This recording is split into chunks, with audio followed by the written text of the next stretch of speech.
cual contamos con la presencia del director Ángel Linares, director de fotografía Jorge Linares, el editor Carlos Cepeda y los protagonistas Norma Lago, Alicia, Carlos Encina. Bienvenidos. Bueno, si quieres compartirnos algo antes de abrir la sesión de preguntas, la sesión en la cual vamos a levantar la mano y les haremos llegar el micrófono, ¿vale? Primero agradecer a quienes están aquí y agradecer el espacio al Festival de Cine de Guadalajara. Eso siempre es un orgullo muy emocionante que aquí está ocurriendo la premiere mundial de la película, que la podamos compartir con el público mexicano, que la podamos compartir con la audiencia de Guadalajara. Estamos muy entusiasmados, con muchas ganas de escuchar sus preguntas y así, pues, adelante. A mí me gustaría abrir primero, ¿cómo fue tu acercamiento con la familia?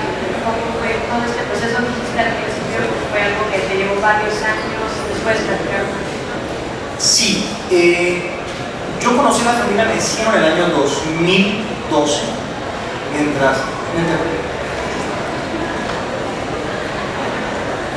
en el año 2012, cuando hice un ejercicio de documental, yo soy egresado del web, ahora en ACT, un cortometraje documental que se llama Las Montañas Invisibles. En 2013 ganó un premio Moreno, un cortometraje documental, y allí, digamos, comienza un acercamiento donde, si bien la familia Messino no protagonizaba ese cortometraje, ellos fueron esencialmente el punto de acceso, pero también jugaron un papel fundamental para viabilizar, para que fuera posible ese documental. Y la pieza fundamental dentro de la familia Messino fue justamente Rocío Messino, quien es asesinada 3 días antes del estreno del cortometraje en el Festival de Cine de Morelia. Y a partir, digamos, como de ese proceso y ya de la relación que tenemos con la familia Messino, pero particularmente a partir de esa situación, se detonó la necesidad, ¿no?, de querer contar esta historia y de querer visibilizar la labor que había realizado la familia en ese momento, que pasó un proceso como un mundo de negocio muy trágico para todos, pero que a lo largo de los años, fue un proceso muy largo, donde hubo muchos acontecimientos en el país que fueron complejizando toda la situación, ¿no? Años en los que hubo que parar, ¿no? Elecciones de por medio que siempre complejizaban el trabajo en el territorio, obstáculos, pues, directamente a la producción, ¿no? Pues sí, fue acompañando un proceso, ¿no?, que iba evolucionando mucho, ¿no? El documental, pues eso, era estar trabajando con cosas que están vivas y que son cambiantes todo el tiempo, y pues fue eso. Pero ha sido una relación de 14 años de cercanía, de mucho cariño, mucho agradecimiento hacia la familia Messino. Tocando el tema de justo de todos los campos del país y la situación actual en la que vivimos, o sea, en el documental se toca el tema de la policía, ¿no?, que todo el tiempo ya están acompañados de estas personas. Para el documental eso fue como alguna fricción, un impedimento por parte de ellos, o también que tenían que acompañar a todos lados. Yo no sé qué tanto podemos hablar de muchas cosas ahora. Es complejo, o sea, digamos, es complejo, ¿no? Porque por un lado está como el dispositivo, ¿no?, de seguridad de la norma, ¿no?, pero hubo momentos en los que también hay un dispositivo de seguridad del Estado de Guerrero protegiendo también a la producción, porque hubo situaciones de seguridad muy complejas, ¿no? Entonces, digamos, yo diría que el caso del mecanismo de protección nos para platicar un poco, también es que es una herramienta de doble filo, ¿no? Un poco Norma lo aborda justamente dentro de la película, ¿no? Es protección entre comillas, ¿no?, pero también operaba, no les puede saber un poco más sobre ese doble papel que ha jugado esa protección a lo largo del tiempo. Efectivamente,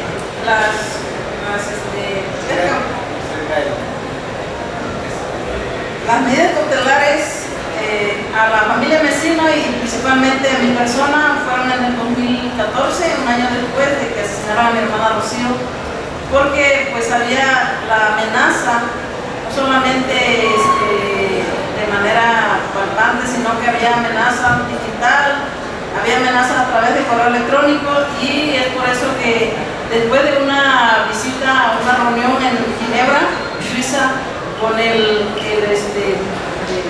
delegado de Michel Ford, que era el responsable para protección a defensoras y defensores, pues se me dan esas medidas cautelares y efectivamente muy incómodo para mí, porque pues yo siempre pues trabajé como de manera libre, sin tener que tener a la policía, ¿no? Nunca tuve problemas con ellos de manera así personal, pero pues ellos también pues me vigilaban, ¿no? Vigilaban en reuniones privadas que teníamos más concretas de trabajo, siempre de trabajo social, siempre era grabada, siempre era fotografiada y eso también era incómodo y eso violentaba mi derecho como defensora. Si alguien tiene alguna pregunta, ahorita les pasamos el micrófono.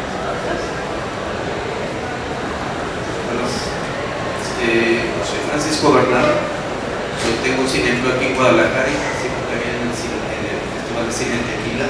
Quiero felicitarlos a todos por la valentía. Se han presentado muchos documentos en muchos años sobre los aspectos estos de los derechos humanos, el aspecto de los feminicidios, de los raptos. Guadalajara está todavía con muchachos desaparecidos y cada día son más.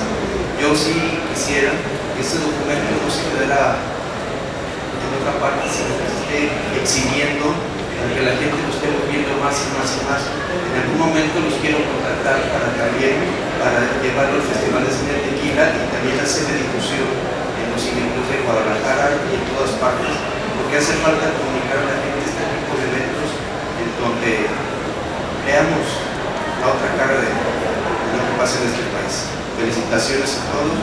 Qué valentía, Norma, Alicia, Hilario, de hacer esto y gracias, la verdad. Gracias. Sí, yo nada más quisiera justamente aprovechar ese comentario. Hay una cosa que me parece muy importante y es la situación tan crítica que hoy están viviendo las defensoras y los defensores de derechos humanos en el país, ¿no? La semana pasada asesinaron a un defensor del territorio en Michoacán, 2 semanas antes a otro defensor del territorio, el atentado contra Eric Paracho en Nayarit, ¿no? Defensor de Jaguar, y toda la criminalización hacia madres buscadoras que ha ocurrido en estos años, ¿no? Entonces, hay una cosa que me parece importantísima de este documental, que es no dejar de tener el dedo, ¿no?, en el renglón de que la problemática de derechos humanos en el país sigue siendo gravísima, ¿no? Que hay poca voluntad política para que esto se acabe. Todo lo contrario, se está buscando invisibilizar el tamaño de la crisis, ¿no? Y otra cosa que también creo que es importante, con la película queremos justamente abrir esa discusión, abrir esos espacios. El 28 de abril, el próximo martes, tenemos el estreno del Estado de Guerrero en el Auditorio Sentimientos de la Nación. Es una proyección que va a ser muy grande, con justamente diputados del Congreso del Estado, representantes de la Gobernación del Estado de Guerrero, organizaciones sociales y estudiantes, justamente para abrir esos espacios, para abrir la discusión que se ha venido cerrando justamente en los últimos años, ¿no? Entonces, esos puntos me parecen fundamentales. Y el otro, creo que reivindicar también el papel del cine que nos encuentra con otras realidades, ¿no? Creo que también estamos viviendo una época de un cine extremadamente autorreferencial, ¿no? Que no está saliendo al encuentro de realidades complejas de así, ¿no? Y yo quisiera reivindicar, y también como a todos los cineastas, ¿no?, que están saliendo al campo, que están saliendo a regiones muy complejas, a encontrarse con estas realidades invisibles, ¿no?, para una buena parte de la población mexicana, ¿no? Entonces, esos son los puntitos que yo quisiera dejar ahí en claro. Hola. Ángel, una pregunta. Ahorita que hablabas de esto de las realidades invisibles, ya mencionaste ahorita el acercamiento que vas a tener con las comunidades de Guerrero. En este caso, hablando del tema, sabes que hablar de derechos humanos o documentar sobre derechos humanos es riesgoso y complicado y el peligro está latente. ¿cómo trabajar en algo así sin querer desistir en el camino por los peligros que representa y por qué es tan importante este tipo de trabajos para que la gente tenga presente este tipo de problemas que existen en el país? La pregunta de por qué es importante estos trabajos, yo se la dejaría a Norma o a alguien de la familia Mesino, porque yo creo que ellos son quienes pueden responder por qué es importante que existan este tipo de películas. Y el cómo trabajar, creo que lo primero que fue un blindaje importantísimo era la relación de cercanía tan enorme con la familia, ¿no? No éramos unos ajenos, ¿no? Llegando a un lugar de toda la realidad y vámonos, ¿no? Y esa cercanía, esa confianza creo que era una primera capa del blindaje. Lo otro, un acompañamiento enorme de organizaciones sociales. Yo quiero de verdad agradecer el papel de monitoreo de Artículo 19, que nos apoyó muchísimo, lo que en su momento fue la Comisión Mexicana de Defensa y Promoción de los Derechos Humanos, el papel de AFADEM, FEDEFAM, Julio Mata, Tita Radilla, pero que estas organizaciones que digamos nos abrazaron, nos acompañaron y que en los momentos también, las familias que nos monitoreaban, también yo no quiero dejar de lado el papel que jugó, bueno, mi esposa, la señora Rosario también, mamá de Jorge, que formaban parte de estos equipos de monitoreo, ¿no? Y que nos estaban vigilando todo el tiempo, cada movimiento, cada cosa que pasaba, protocolos muy estrictos de seguridad, muchas cosas, son muchos dispositivos los que teníamos para intentar en la medida de lo posible aminorar los riesgos. Pero sobre el papel y la importancia de esta película creo que no pues sobre todo el trabajo que hicieron estos cineastas, estos amigos cineastas que documentaron pues una lucha de 30 años que la familia Mesino ha llevado desde la desaparición del hermano de mi papá, de Alberto Mesino Acosta. El trabajo que nos enfrentamos las defensoras y los defensores es una situación de riesgo que vivimos de manera constante, de criminalización, y que esta situación que nosotros vivimos como familia y como defensora de derechos humanos, pues lo viven muchos que se atreven a levantar la voz. Entonces esta película, el estar aquí, haberse presentado aquí en este festival, es muy importante que se visibilice, es muy importante que se conozca esta lucha y a las situaciones que nosotros nos enfrentamos. Si los cineastas en su momento, cuando estaban documentando esta historia, ellos también fueron víctimas de incidentes que puso en riesgo su vida. Entonces, eso nosotros lo hemos vivido de manera cotidiana, ¿no? Y no debería de normalizarse. No debería de normalizarse, al contrario, tenemos que visibilizar, tenemos que contar, y si hoy se está haciendo a través de este espacio que es el cine, para nosotros es muy importante que se conozca esta historia, porque esta historia se repite en muchos rincones del país, en muchos lugares, en muchas familias y en muchas familias que luchan por la defensa de los derechos humanos. Hola, buenas tardes. Camila del Universal. Primero me gustaría preguntar, abundando un poco respecto a las dificultades o los obstáculos que tuvieron para obtener o para tener acceso a la información y la documentación que se ocupó para realizar el filme. Y el segundo, Norma, me gustaría preguntarte si en este año y medio que la presidenta Claudia Sheinbaum lleva de gestión, ustedes han realizado algún otro plantón y si han tenido respuesta o los han canalizado con algún otro funcionario. Gracias. Voy a contestar la pregunta que me hicieron. Posteriormente le doy la palabra a Ángel Linares. Pues nosotros como organización hemos planteado reiteradamente desde los gobiernos anteriores de Andrés Manuel López Obrador, después con esta presidenta Claudia Sheinbaum, sí hemos hecho gestiones, incluso se volvió a tocar el tema en la mañanera y creo que eso les incomoda mucho. Les incomoda mucho porque es un tema que también en su momento la presidenta habló sobre las masacres de los sexenios pasados, ¿no? Sobre todo de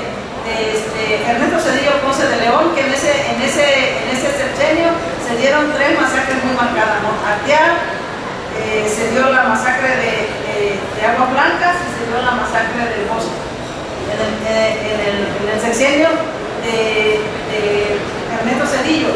Y ellos lo pusieron, pero realmente en ese contexto una periodista le pregunta a la presidenta sobre el tema de nuestros presos, porque nosotros todavía tenemos presos desde la masacre de Aguas Blancas, de la persecución en contra de la organización, desplazados y compañeros que cumplen ya, un compañero Antonio Barragán Carrasco cumple 25 años en la cárcel. Es una persona de la tercera edad, es un compañero que tiene un problema de salud muy fuerte, derivado de la tortura. Entonces el tema se ha puesto en la Secretaría de Gobernación, claro que se ha puesto, pero sí, simplemente se ha retardado, se nos ha negado la justicia, se nos ha negado el derecho a que él tenga una investigación y que sea puesto en libertad, porque él cumple todos los requisitos para tener y entrar en la ley de amnistía que tiene el gobierno de Morelos, porque él está en Tlaxcalvaya. Entonces, si lo conoce el tema está ahí y se lo volvemos a reiterar, y desde este espacio nosotros demandamos a la Presidenta de la República la libertad de nuestro compañero Antonio Barragán Carrasco, que fue víctima de tortura, que fue víctima de desplazamiento y que también fue víctima de la persecución en contra de la organización campesina de la Sierra del Sur. Sobre otra pregunta, Loredo, yo no quisiera entrar mucho en detalles precisos.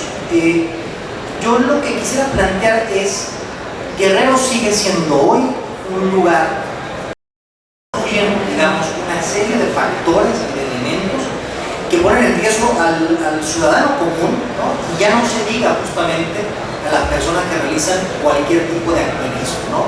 Son muchos los intereses económicos, son muchos los intereses políticos, es muy grande la impunidad en el Estado, ¿no? Y creo que parte de la película justamente retrata eso, ¿no? Políticos impunes, un sistema que garantizó la impunidad para una cantidad enorme de criminales, ¿no? De apellidos como los Figueroa, etcétera, etcétera, ¿no? Y que esa lógica de cacicazgos sigue permeando, que ha tomado también nuevas formas, ¿no? Propias de los momentos que vivimos hoy.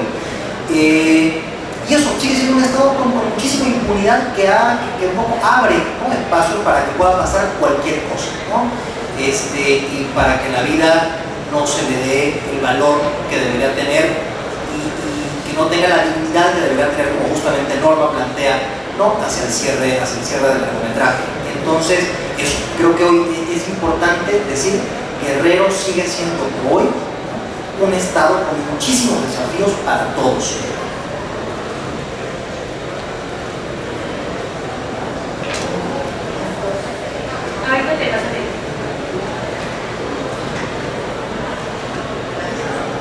Vas a abundar mucho sobre estos temas complejos de seguridad, ¿verdad? Pero entonces también podrías comentarnos qué significó para ti el hecho de que hayan asesinado a Rocío desde 2014 para que hayas querido retomarlo en este momento. Sí, la familia Mesino, para mí, yo soy venezolano, además, yo soy migrante, ¿no? Y yo migré a México a los 16 años, ¿no? Y la familia Mesino, para mí, ¿no? Yo tenía 20, ¿no? Era todavía muy jovencito. Y fue una familia muy importante en mi vida, que sentí allí que estaba como forjando una identidad política, una identidad social, ¿no? Una identidad en muchos sentidos. Ha sido una familia que para mí ha sido una familia maestra, ¿no? La película también fue otro espacio, otra escuela, otra maestra. Pero fue una familia donde aprendí muchas cosas, donde me encontré con muchas realidades que quería conocer yo y donde me quería encontrarme. Y Rocío fue una pieza fundamental dentro de ese proceso. O sea, Rocío, esencialmente, le dieron un grupo de estudiantes sin nada de dinero para hacer ese cortometraje. Y Rocío esencialmente imposibilitó, ¿no? las facilidades logísticas reales para poderla hacer con nada, pero nos conseguía la camioneta para ir a la sierra, para ir a no sé qué. Hizo posible eso, ¿no? Y pues obviamente en ese país pues, se creó una cercanía enorme con ella, con Don Hilario, con Doña Alicia, su poquito chavo, hay broma de aquella vez recogiendo los frijoles en la milpa y demás. Hay muchas anécdotas y muchos momentos vividos muy bonitos, muy hermosos, ¿no? Entonces, pues sí, lo de Rocío, más allá de lo político y de la historia que había allí, que es muy compleja y que la película es apenas también como una introducción a su universo, pues es una familia que para mí es muy importante en el plano de lo personal. No sé si usted quiera...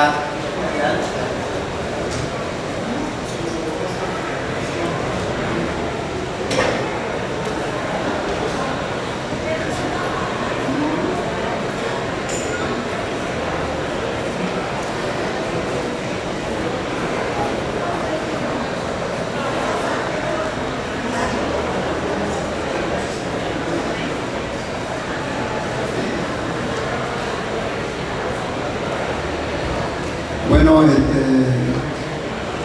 gracias por estar aquí con nosotros, donde acabamos de presentar la película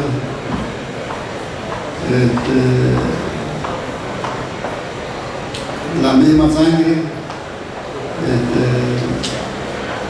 y darle también las gracias a los compañeros Sinatra que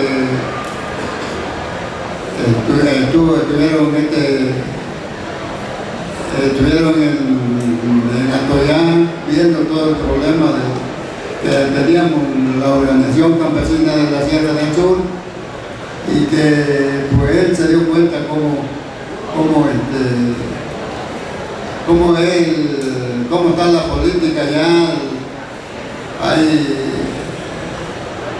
todavía caciques, los caciques no se acaban, ya seguimos con la misma represión de antes como a hoy seguimos igual. ¿Cierto? Ya se nos acabó el tiempo, pero igual van a estar por aquí para que se les acerquen si tienen alguna pregunta o comentario. Y pues más que nada agradecerles a ustedes, a la familia Mesino, todo lo que están haciendo en la organización, porque al final eso abre caminos a muchas personas que vienen detrás de ustedes. Sabemos que implica riesgos, que es complicado en este país por todo lo que se vive, pero pues realmente creo que todos estamos de su lado, ¿no? O sea, al final nos duele a todos, o sea, justo en la crista Michoacán, que soy Michoacán, y al final saber que todas estas personas que están luchando por estas causas corren todos estos peligros, son asesinadas. Es muy difícil ver cómo esta realidad, los feminicidios, todo, ¿no? Entonces, pues agradecemos su lucha y este documental nos acerca más a esta realidad y, como decía el compañero, o sea, va a llegar a muchos lugares, hay una red de distribución de salas independientes en la cual seguramente a mí también me encantaría programar en Morelia, entonces también te voy a pedir el contacto y pues fomentar el diálogo en estos espacios fuera del área del cine comercial, que es donde nos permitimos poder conversar con la gente y abrir estos diálogos, ¿no? Entonces, pues muchas gracias que hayan podido venir, que estén aquí. Gracias.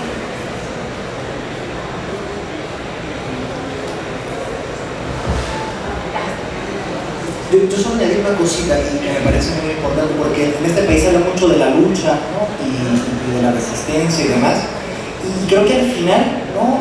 La lucha tiene que ver con justamente lo que decía Norma, ¿no? Es luchar por el derecho a ser feliz, ¿no? El derecho a vivir una vida en paz, el derecho a poder estar tranquilos, ¿no? Es un derecho como tan básico y tan elemental por lo que pelean todas estas organizaciones y estas personas, ¿no? O sea, es como tener ese momento de felicidad y de paz, ¿no? Y esa es como creo que el punto de unión entre esto como conflicto universal, porque todos buscamos eso, es la felicidad, ¿no? Y ellos desde esa trinchera, desde circunstancias tan complejas, es por lo que están luchando realmente, ¿no? Entonces, es esto. Yo creo que esta película es fuerte y como una problemática muy compleja, pero creo que ese pedacito de esperanza es la lucha es por eso, porque queremos un país mejor, ser felices, vivir tranquilos, vivir en paz. Es eso.